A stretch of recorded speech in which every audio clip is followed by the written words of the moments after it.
কোরবানির মাংসটা তিনি মসজিদের জামাতে মহল্লাবাসীর নিকট না পাঠায়, তাহলে পরবর্তী জুমায় তাকে নিয়ে বসা হয়।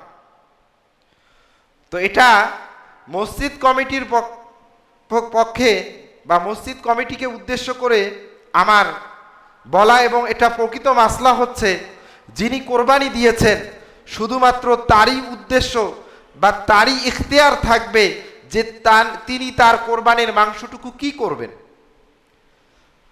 তিনি যদি মহল্লার কোনো মসজিদে যদি না প্রেরণ করেন, তাহলে মহল্লাবাসীরা তার উপর কোনো ধরনের প্রেশার বা কোনো ধরনের চাপ তৈরি করতে পারবেন না। মনে রাখবেন যে আপনি যদি তাকে চাপ প্রয়োগ করে সেখান থেকে এক ভাগ মাংস নিয়ে নেন, হয়তো সেটা মহল্লাবাসীর মাঝে ভাগ করে দিলে সর্বোচ্চ 1 কেজি নয় 2 কেজি করে আপনারা পান, কিন্তু এই মাংসটা আপনি যে খাচ্ছেন এটা আপনার জন্য হারাম হয়ে যাবে। আল্লাহ তাআলা আমাদের এর থেকে হেফাজত করুক। এটা আমরা না জানার কারণে অনেক মহল্লাবাসী এটা আমরা করে থাকি। তো এটা থেকে আমরা বিরত থাকব যে কোরবানিটা যখন উনি দিচ্ছে তখন ওনার ইখতিয়ার থাকবে। উনি যদি মসজিদে দেয়, মহল্লাবাসীকে বন্টন করে দেওয়ার জন্য আপনাকে দায়িত্ব দেয়, তাহলে আপনি সেটা নিয়ে বন্টন করে দিয়ে খাওয়া আপনার জন্য বৈধ।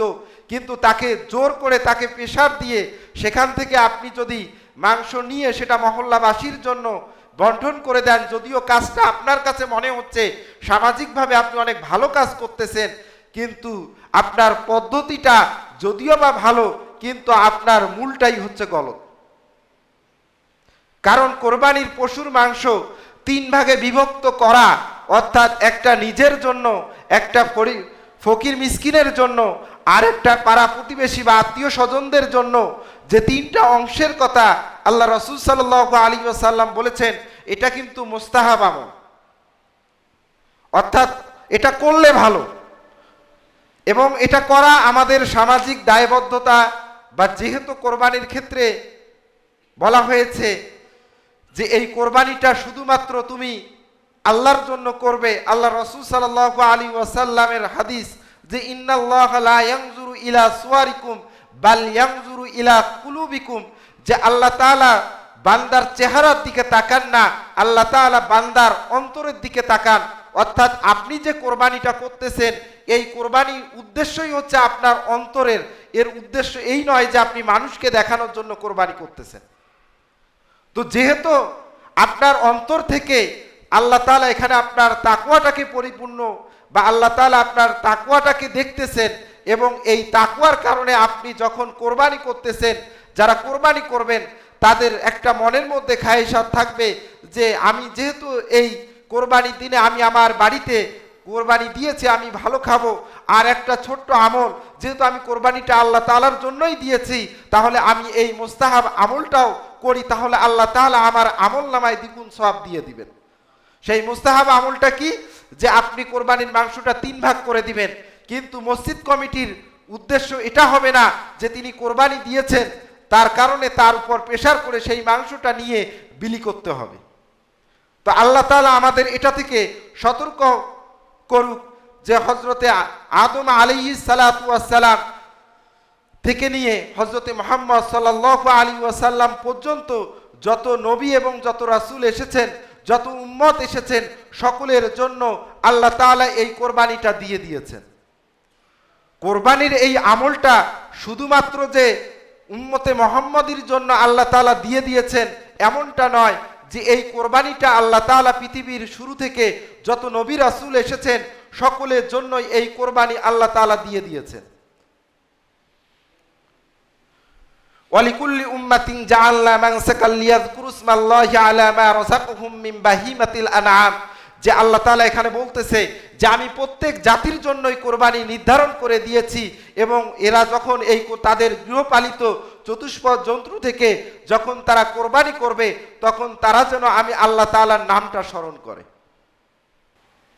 আল্লাহ তাআলা শুকরিয়া আদায় করার জন্য একবার সকলেই বলে আলহামদুলিল্লাহ। বিশ্বনবী হযরতে মুহাম্মদ সাল্লাল্লাহু আলাইহি ওয়াসাল্লামের উম্মত হওয়ার তৌফিক দান করেছে। এজন্য আমরা সকলেই আল্লাহ রাসূল সাল্লাল্লাহু আলাইহি ওয়াসাল্লামের শানে দরুদ পড়ি, সকলেই বলি সাল্লাল্লাহু আলাইহি ওয়াসাল্লাম।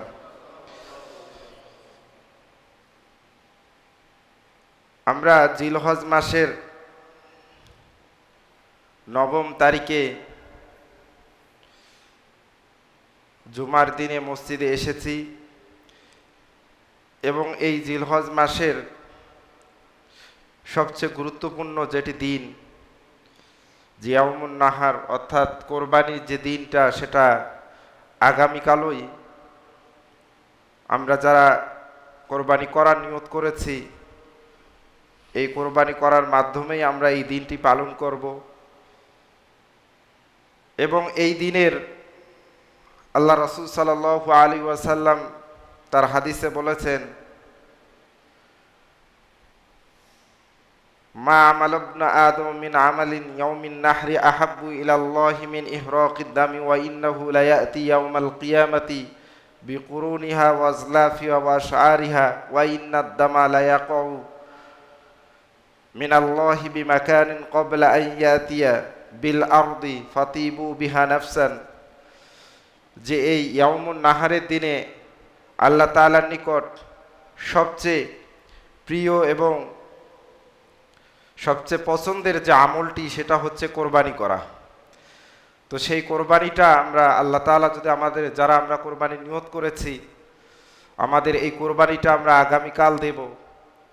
তবে এই কোরবানি দেওয়ার আগে আমাদের কিছু বিষয় জানা দরকার, যে বিষয়গুলো নিয়ে আমাদের সমাজে এখন অনেকটা বিভ্রান্ত তৈরি হয়ে গিয়েছে।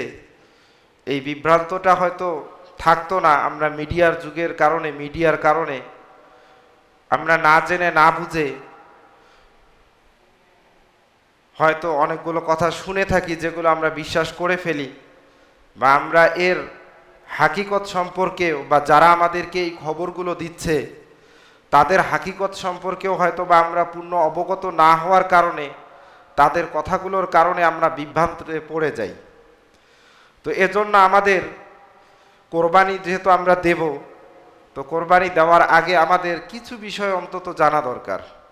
এবং এই বিষয়গুলো আমাদের পরিপূর্ণভাবে যদি আমরা খেয়াল না করি তাহলে হয়তো আমাদের কষ্টে উপার্জিত টাকা যেটা দিয়ে আমরা কোরবানি দেওয়ার নিয়ত করেছি সেই কোরবানিটা হালাল হওয়ার থেকে হারাম হওয়ার সম্ভাবনাটাই আমাদের জন্য অনেক বেশি।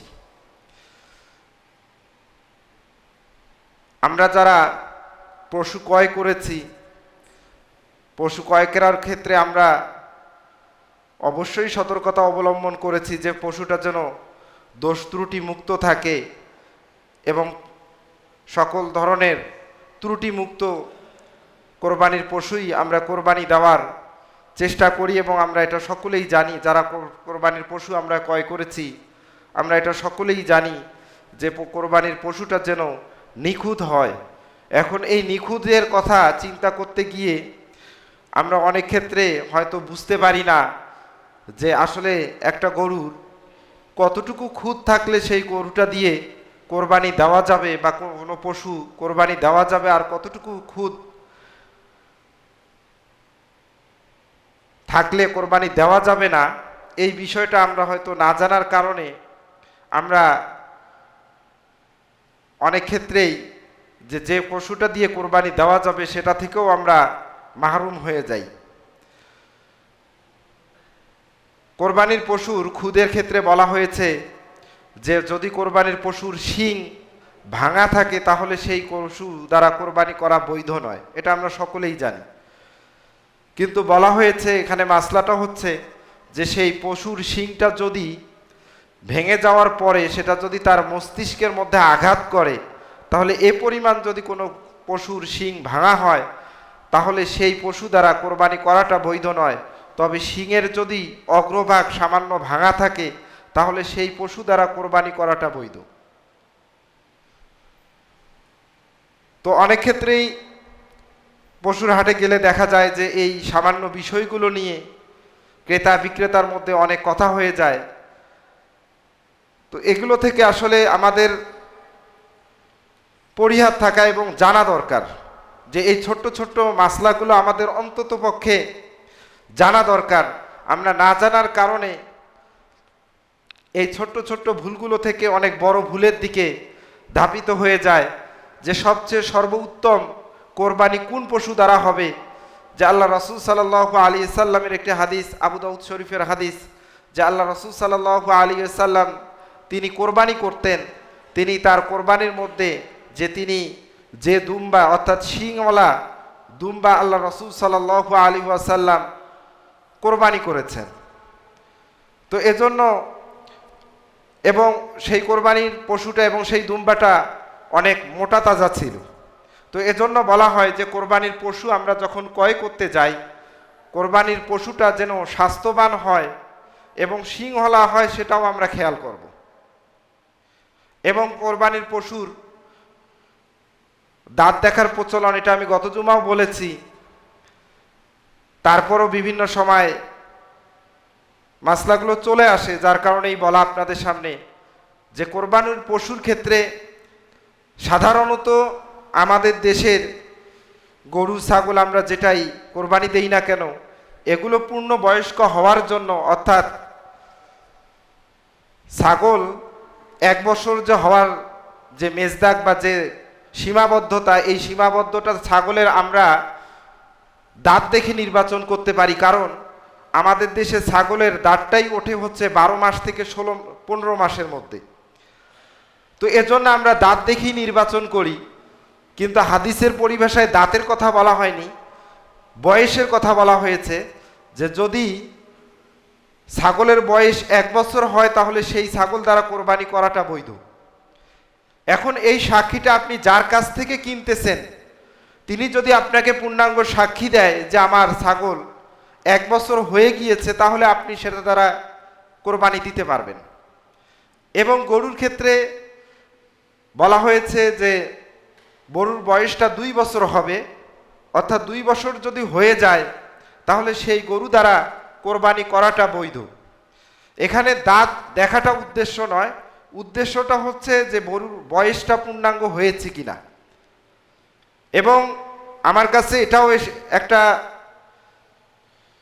মাসলা এসেছে, কোনো এক জায়গার হয়তো কোনো মসজিদের একজন খতিব বা কেউ হয়তো বা যিনি শুনেছেন তার ভুল হয়েছে, অথবা যিনি বলেছেন হয়তো বা বলতে গিয়ে ভুলে গেছেন।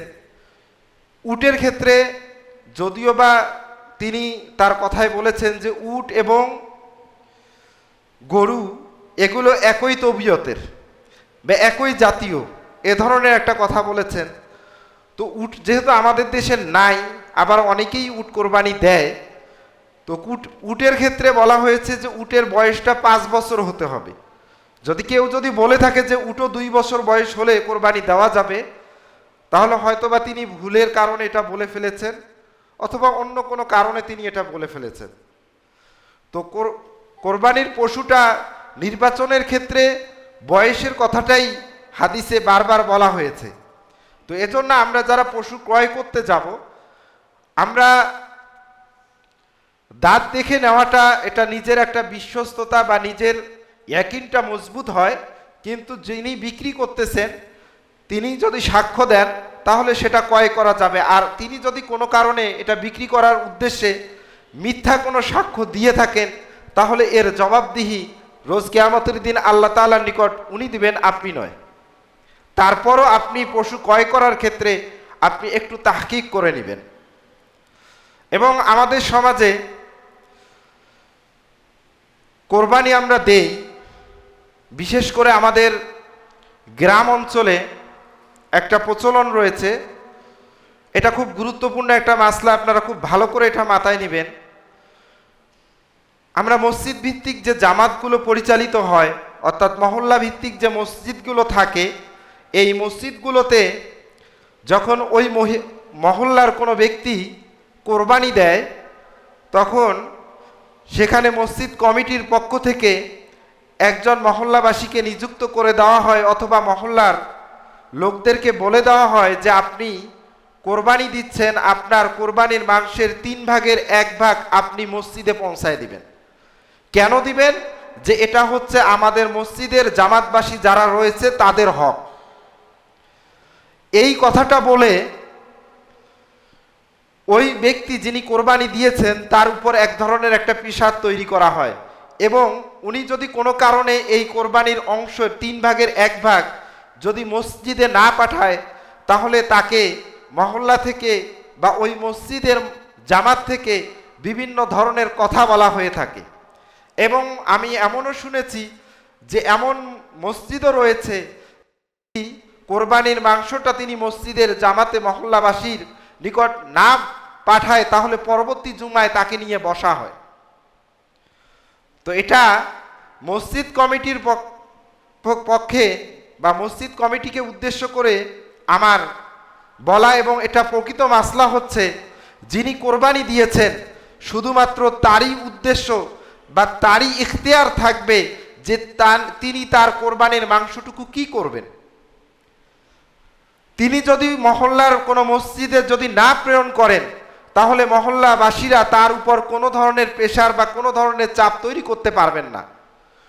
মনে রাখবেন যে আপনি যদি তাকে চাপ প্রয়োগ করে সেখান থেকে 1 ভাগ মাংস নিয়ে নেন, হয়তো সেটা মহল্লাবাসীর মাঝে ভাগ করে দিলে সর্বোচ্চ 1 কেজি নয় 2 কেজি করে আপনারা পান, কিন্তু এই মাংসটা আপনি যে খাচ্ছেন এটা আপনার জন্য হারাম হয়ে যাবে।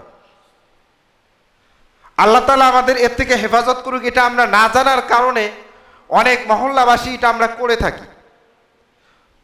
তো এটা থেকে আমরা বিরত থাকব যে কোরবানিটা যখন উনি দিচ্ছে তখন ওনার ইখতিয়ার থাকবে। উনি যদি মসজিদে দেয়, মহল্লাবাসীকে বন্টন করে দেওয়ার জন্য আপনাকে দায়িত্ব দেয়, তাহলে আপনি সেটা নিয়ে বন্টন করে দিয়ে খাওয়া আপনার জন্য বৈধ।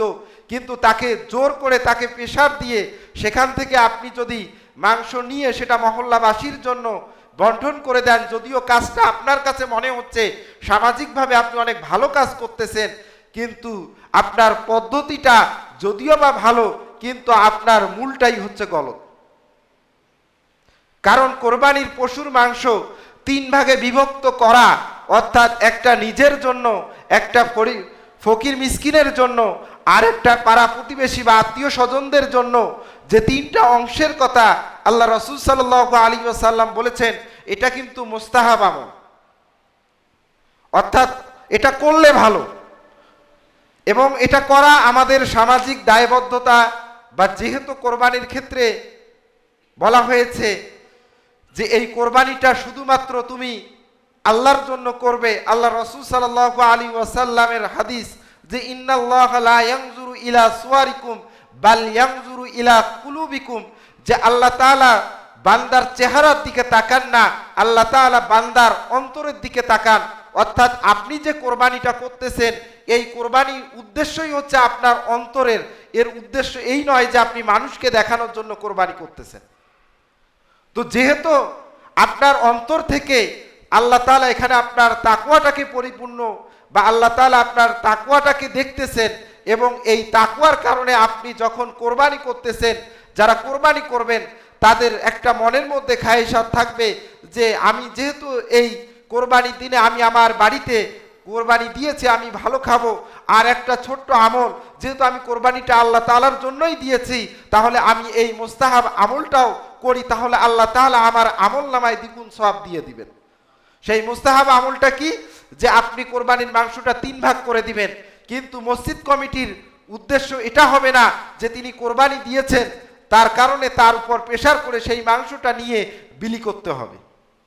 তো আল্লাহ তাআলা আমাদের এটা থেকে সতর্ক করুক যে হযরতে আদম আলাইহিস সালাতু ওয়াস সালাম থেকে নিয়ে হযরতে মুহাম্মদ সাল্লাল্লাহু আলাইহি ওয়াসাল্লাম পর্যন্ত যত নবী এবং যত রাসূল এসেছেন, যত উম্মত এসেছেন, সকলের জন্য আল্লাহ তাআলা এই কোরবানিটা দিয়ে দিয়েছেন।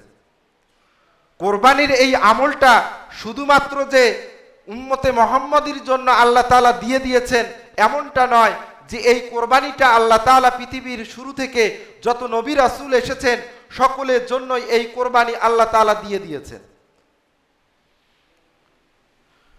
ওয়ালিকুল্লি উম্মাতিন জাআলনা মানসাকাল লিয়াযকুরু ইসমাল্লাহি আলা মা রাযাকাহুম মিন বাহিমাতিল আনআম, যে আল্লাহ তাআলা এখানে বলতেছে যে আমি প্রত্যেক জাতির জন্যই কোরবানি নির্ধারণ করে দিয়েছি, এবং এরা যখন এই তাদের গৃহপালিত চতুষ্পদ জন্তু থেকে যখন তারা কোরবানি করবে, তখন তারা যেন আমি আল্লাহ তাআলার নামটা স্মরণ করে।